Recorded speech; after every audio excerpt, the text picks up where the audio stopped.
Episode 9 में हमने देखा था कि मू चैन अपने डेथ मार्क के लेवल को काफी ज्यादा कल्टीवेशन करते हुए बढ़ा लेता है, जिस वजह से अब उसके पास ये पावर्स आ चुकी थी कि उसे किसी चीज को हाथ लगाने की जरूरत ही नहीं है। उसके इशारा करते ही उसके डेथ मार्क से पावर्स निकलकर सामने वाली चीज को चकनाचूर कर देगी। जिसके बाद जब वो वहां से घर जा रहा था तभी उसके पीछे फैंग पड़ जाता है, जो कि मू बाई के अंकल के सेक्ट से था, और वो आते साथ ही मू चैन के ऊपर अटैक करना शुरू कर देता है ताकि उससे जो भी उसने ब्लड स्लॉटर से चुराया है वो छीन सके। जिसके बाद यहाँ से ये एपिसोड शुरू होता है। तो इस एपिसोड की शुरुआत में फैंग मू चैन के ऊपर अटैक किए जा रहा होता है। मू चैन भी अपनी पावर की मदद से उसके अटैक को रोकने की कोशिश कर रहा होता है, लेकिन फैंग यहाँ पर काफी ज्यादा पावरफुल था, जिस वजह से मू चैन को उसके अटैक रोकने में तकलीफ हो रही होती है। पर जैसे ही वो फैंग एक खतरनाक अटैक मू चैन पे करने वाला होता है,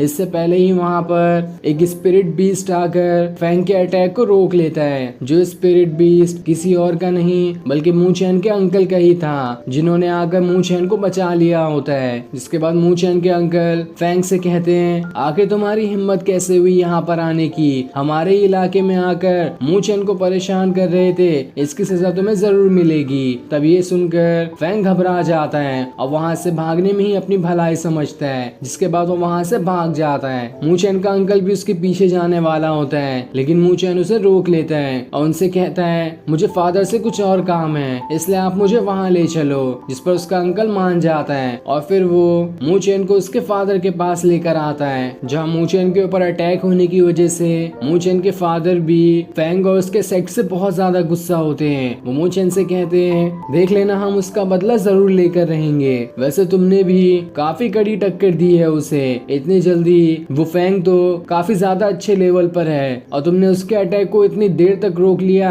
सच में तुम पावरफुल बनते जा रहे हो। ये सुनकर मू चैन भी खुश हो जाता है। जिसके बाद मू चैन उन्हें वो सील दिखाता है जो उसे ब्लड स्लॉटर के पास से मिली थी। ये सील देखकर उसके फादर हैरान रह जाते हैं और फिर मू चैन को बताते हैं इस सील के अंदर उस स्पिरिचुअल बर्ड की पावर लिखी है, जो स्पिरिचुअल बर्ड इस पूरे वर्ल्ड के 11 रैंक पे आता है, सबसे ज्यादा पावरफुल होने में। ये सुनकर सभी हैरान रह जाते हैं। तब मू चैन के फादर वहाँ पर अपने स्पिरिट बर्ड को समन कर लेते हैं और जैसे उसे वो सील दिखाते हैं तो उस सील को देखकर मू चैन के फादर का भी स्पिरिचुअल बर्ड घबरा जाता है। जिस चीज को देखकर मू चैन के फादर को यकीन हो जाता है कि इसके अंदर उसी स्पिरिचुअल बर्ड के बारे में लिखा हुआ है जो 11th रैंक पर है। जिसके बाद मू चैन के फादर उस सील को अनलॉक करने की कोशिश करते हैं और जैसे वो उसे अनलॉक करते हैं वहाँ पर उन्हें एक बहुत ही खतरनाक माउंटेन के बारे में पता चलता है, जिसके अंदर से वही स्पिरिचुअल बर्ड बाहर निकल कर आता है। लेकिन तभी वो पूरा माउंटेन चकनाचूर हो जाता है, जिस चीज को देखकर मू चैन के फादर को समझ आता है कि वो स्पिरिट बर्ड पूरी तरह से इवॉल्व नहीं हो पाया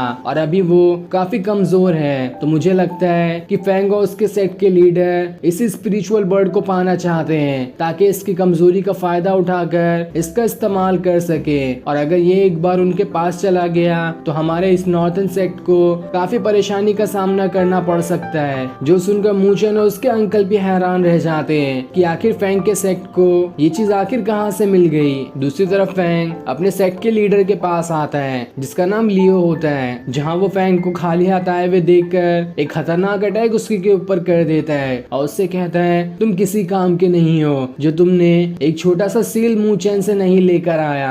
अब तो मुझे ही जाना पड़ेगा उस सील को लाने के लिए, क्योंकि अगर मैंने वो स्पिरिचुअल बर्ड नहीं लिया तो मेरा सारा प्लान बर्बाद हो जाएगा। जिसके बाद वो वहाँ से चला जाता है। इधर मू चैन के फादर मू चैन के अंकल से कहते हैं, जाओ अपने सिपाहियों को जमा कर लो, हम अभी जा रहे हैं उस माउंटेन पे जहाँ पर वो स्पिरिचुअल बर्ड है, हमें लियो से पहले ही उस स्पिरिचुअल बर्ड को लेना होगा। जिस पर मू चैन के अंकल मान जाते हैं सिपाहियों को जमा करने के लिए। तब मू चैन अपने फादर से कहता है, मुझे भी उस माउंटेन पे जाना है, मैं भी आपके साथ जाना चाहता हूँ। लेकिन उसके फादर कहते हैं, तुम्हारी पावर्स अभी उतनी ज्यादा नहीं है, अगर हमारे जाने से पहले तुम स्पिरिचुअल रैल्म में पहुंच गए तो मैं तुम्हें ले जाऊंगा, तो तुम्हारे पास कुछ टाइम है, तब तक चाहो तो स्पिरिचुअल रैल्म को कल्टीवेट कर लो। ये सुनकर मू चैन कहता है, ठीक है, तो अब मैं स्पिरिचुअल रैल्म को कल्टीवेट करके दिखाता हूँ और उसके बाद मैं आपके साथ जाकर ही रहूंगा। जिसके बाद मू चैन के फादर उसे मिस्टर वैंग नाम के आदमी के पास लेकर आते हैं, जो कि फर्स्ट लेवल का स्पिरिचुअल मास्टर है, और वो वहाँ पर स्पिरिचुअल रैल्म को ही कल्टीवेट कर रहा होता है, जहाँ वो अपनी पावर की मदद से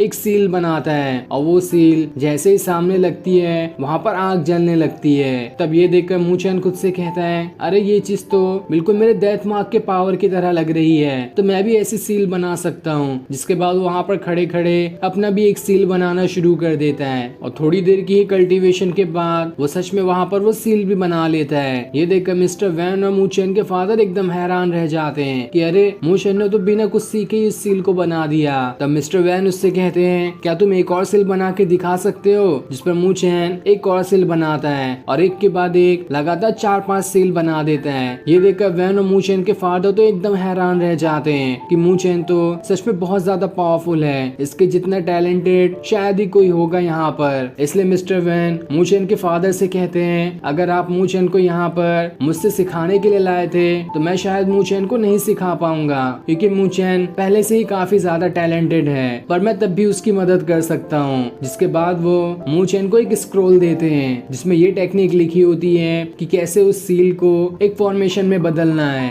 और उस चीज को सीख कर मूचेन अपनी पावर से बने सील को फॉर्मेशन में भी बदल सकता है। तब उस सील को पाकर मूचेन मिस्टर वैन का शुक्रिया करता है और फिर वहाँ से घर पर आकर अपना कल्टीवेशन करना शुरू कर देता है ताकि उस सील को फॉर्मेशन में ट्रांसफॉर्म करने वाली टेक्निक को सीख सके। और काफी देर तक कल्टीवेशन करने के बाद आखिरकार वो उस चीज को ब्रेक थ्रू कर लेता है, और ब्रेक थ्रू करने के बाद वो बाहर आकर उस सील को बनाता है, और जैसे ही वो उस सील की मदद से सामने अटैक करता है वो सील एक फॉर्मेशन में बदल जाती है। ये देखकर मूचेन खुश हो जाता है और फिर ऐसे ही 2 दिन तक लगातार कल्टीवेशन कर रहा होता है, जहाँ वो अपनी सील को और ज्यादा पावरफुल बनाने की कोशिश कर रहा था। ये देखकर मूचेन के फादर और उसके अंकल बहुत ज्यादा खुश होते हैं कि मूचेन तो सच में काफी ज्यादा टैलेंटेड है। और फिर ऐसे करते हुए मूचेन 3-4 दिनों तक लगातार कल्टीवेशन कर रहा होता है, जहाँ अब वो स्पिरिचुअल रैम को भी ब्रेक थ्रू कर चुका था। अब वो दिन आ जाता है जब मूचेन के अंकल अपने सिपाहियों के साथ उस जगह पर जाने वाले होते हैं जहाँ पर वो 11th रैंक का स्पिरिचुअल बर्ड रहता है। तब मूचेन के फादर उससे कहते हैं, ठीक है हमें अभी चलना चाहिए, लेकिन हम मूचेन को साथ में नहीं लेंगे क्योंकि मैं उसे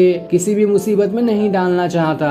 पर तभी मूचेन वहाँ पर आकर ये सारी बात सुन लेता है और अपने फादर से कहता है, आपने तो कहा था कि अगर मैं स्पिरिचुअल रैम में पहुंच जाऊं तो आप मुझे अपने साथ ले जाओगे, लेकिन अब तो मैं स्पिरिचुअल रैम को भी ब्रेक थ्रू कर चुका हूं, तो आपको मुझे साथ में ले जाना ही होगा। तब उसके इतने ज्यादा जिद करने पर उसके फादर उसे साथ में ले जाने के लिए मान जाते हैं। ये देखकर मूचेन एकदम ज्यादा खुश हो जाता है और फिर वो सभी वहाँ से उस जगह के लिए निकल जाते हैं जहाँ पर वो स्पिरिचुअल बर्ड रहता है। तब आगे बढ़ते हुए वो सभी काफी खतरनाक जगह पर आ जाते हैं, जो कि बहुत ही भयानक जंगल दिखाई दे रहा था। वहाँ पर सारे सिपाही आकर डरे हुए भी होते हैं कि ये कैसी जगह है, यहाँ पर लियो और उसके साथियों से ज्यादा तो और भी खतरनाक चीजों का डर हो सकता है। लेकिन तब भी वो सभी हिम्मत करके आगे बढ़ रहे होते हैं ताकि वहाँ पहुँच सके जहाँ पर स्पिरिचुअल बर्ड रहता है। लेकिन तभी उनके सामने लियो अपने सारे साथियों के साथ आ जाता है, जो मूचेन और उसके फादर का रास्ता रोक लेता है। और फिर ये सीन दिखाते ही ये एपिसोड यहीं पर एंड हो जाता है। Thanks for watching.